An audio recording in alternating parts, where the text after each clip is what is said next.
తక్కువేమి మనకు రాముండొక్కడుండు వరకు.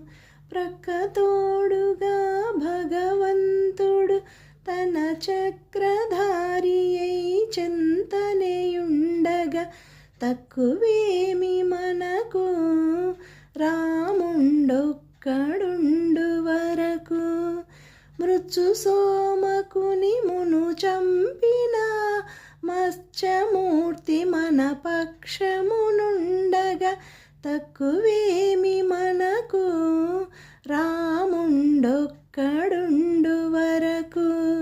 సురల కొరకు మందరగిరి మోసిన ఆ కూర్మావతారుని కృప మనకుండగా తక్కువేమి మనకు రాముండొక్కడుండు వరకు.